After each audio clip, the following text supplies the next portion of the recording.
It's Steve Manning from INTRAINING Running Center, and this is Go Live number 19. Sorry, Runtalk number 19.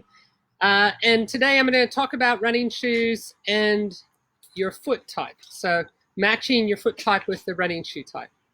And I've got a few shoes here to sort of show as an example. But in the past, people have sort of looked at their arch height and they've said, well, if you have a flat foot, you need to have a straight-lasted shoe, and if you have a high-arched foot, you need a curved-lasted shoe. And that's really a very poor way of choosing the proper shoe for you.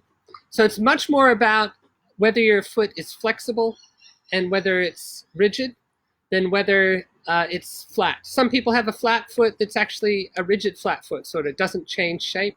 Other people have a high arch, which is really flexible, so it's high arch except for when they stand up, it sort of compresses down a lot, or maybe when they're running during the gait, their foot actually changes shape a lot throughout the gait cycle. If you have a rigid foot, then it doesn't change much as you go through the running gait.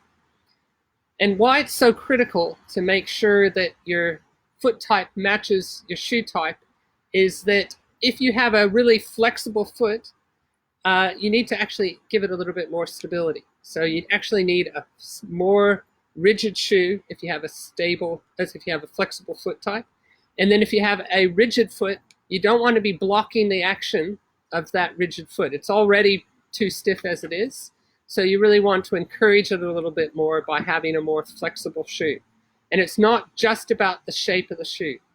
If you have a high arched foot, which is flexible, and you go into a very stable, straight lasted shoe, it just means there's going to be a big gap between the side of your foot and the side of the shoe. And so inside the shoe, you're going to be moving all over the place, not getting enough support, even though the shoe on the ground looks like it's really stable because it basically feels like a brick on your foot. But, more stability isn't better. There's an optimum amount of stability for every person, and pronation is actually a really critical part of the running gait. If you don't pronate, you can't compensate for what's happening with the ground, and you actually do increase your injury risk of some types of injuries. And so those are impact-related injuries like stress fractures. Whereas if you have a really flexible foot, then you're more likely to get injuries that are related to that extra movement. Rather than a stress fracture from impact forces, it'll be a stress fracture from excessive rotation, for instance.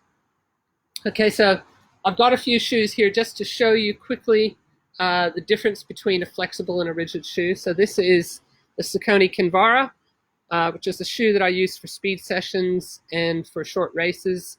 And it's a very flexible shoe. The faster you go, the less support you need.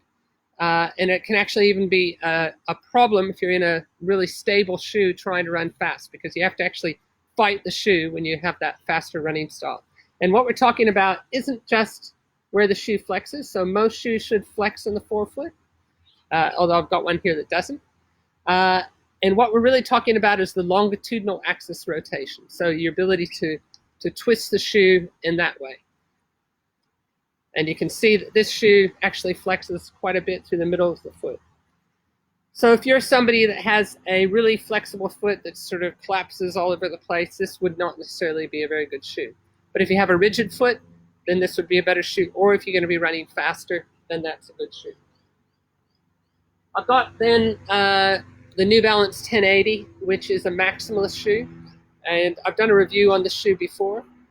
It's basically a super cushion shoe. It's a really thick stack height, so the thickness of the midsole throughout the shoe is quite high. And it almost sort of eliminates the feel for the ground. Now, this shoe also, if we sort of push on it, you can see it flexes where your foot does, but it actually has more torsional stability, so it's a lot harder to twist the shoe. And there's some shoes that are even more than supportive than these. This is still a neutral shoe, so it doesn't have extra stability in the inside.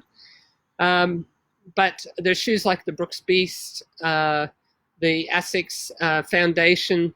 Those are shoes that really have a lot of stability and are going to sort of really stop your foot from moving at all.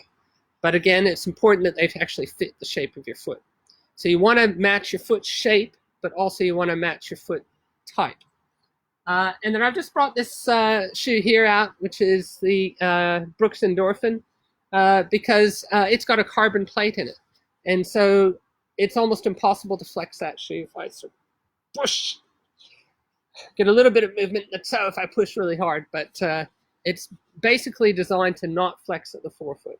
Now that can be a great shoe for somebody who wants to be more efficient and to run faster by not allowing the big toe joint to flex.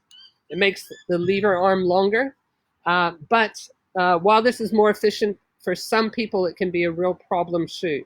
So if you're really calf dominant and you push off the ground really hard with your ankle, then this is probably not going to be the type of shoe that's going to work for you.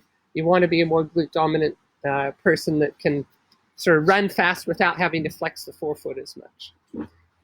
Okay, so lots of different shoes out there, and when you go into the shops, it can be a little bit daunting looking at all the shoes, but that's why we're there at INTRAINING, to help you find the best shoe that suits you.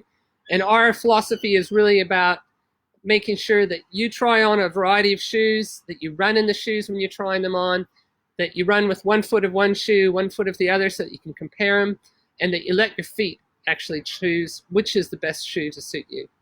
All right, so hopefully we'll see you in training sometime. I'm actually working there on Easter Saturday and Easter Monday from 9 till 2.